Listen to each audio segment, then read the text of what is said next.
one man is not able to pay the rent for his rented house ఉదాహరణకి ఒక వ్యక్తి తన rent కట్టలేకపోతున్నాడు, for many months. అనేక నెలలు అద్దె The కట్టలేకపోతున్నాడు. owner goes to court and the court gives an order, evict him from the house. కాబట్టి owner ఏమో కోర్టుకి వెళ్ళినప్పుడు కోర్టు వాళ్ళు ఏం చెప్పారంటే ఖాళీ చేయించండి ఇల్లు. I've seen this sometimes in Bangalore. A man with all his luggage put outside the house, but the police have come and done that. కొన్నిసార్లు నేను బెంగళూరులో కూడా చూశాను, పోలీసులు వచ్చి ఖాళీ చేపిస్తుంటారు కొంతమందిని అలా.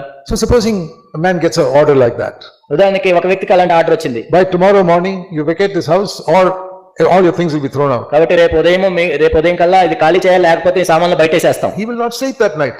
ఆ రాత్రి పడుకోలేడు ఆ వ్యక్తి. What shall I do? I don't have another house to go to. నేనేం చేయాలి, నాకు ఇల్లు లేదు వెళ్ళటానికి. But he's got a 2-year-old son sleeping in the next bed. ఆ తర్వాత 2 సంవత్సరాల పిల్లవాడు నిద్రపోతూ ఉంటాడు. He's not bothered. ఆ అబ్బాయికి ఏమి పట్టించుకోడు. He's not bothered about court order or anything. Court order ఏ ఆర్డర్ ఏ పట్టించుకోడు. And if you wake him up, నువ్వు వెళ్ళి లేపావనుకో, don't you know you're going to be thrown out of the house tomorrow? నీకు తెలుసా రేపు మీ ఇల్లు ఖాళీ చేయమంటున్నారు. What will that 2-year-old say? ఆ 2 సంవత్సరాల బిడ్డ ఏం చేస్తాడు? Don't disturb me. Go and tell my father. నన్ను డిస్టర్బ్ చేయొద్దు, మా నాన్నకి చెప్పండి వెళ్ళి అంటాడు. I have to sleep. నేను పడుకోవాలి, ఇప్పుడు నిద్ర వస్తుంది నాకు. Can you say that? మీరు చెప్పగలరా అలా? When you face some problem, ఏదైనా సమస్యని మీరు ఎదుర్కొంటున్నప్పుడు tell the devil, go and tell my father, don't disturb me. అపవాదికి చెప్పండి, ఎందుకు నన్ను డిస్టర్బ్ చేయొద్దు, మా నాన్నకి చెప్పాలి. I'm not an orphan. నేనేం అనాథని I అనుకుంటున్నా, have a father. నాకు తండ్రి ఉన్నాడు. Go and tell my father. వెళ్ళి మా నాన్నకి చెప్పు, నువ్వు He will take care of me. ఆయన చూసుకుంటాడు ఇవన్నీ. Dear brothers and sisters, from today, please build your life on this foundation. నా ప్రియ సహోదరి సహోదరులారా, ఈ రోజు నుంచి కూడా ఈ పునాది మీద మీరు కట్టుకోండి.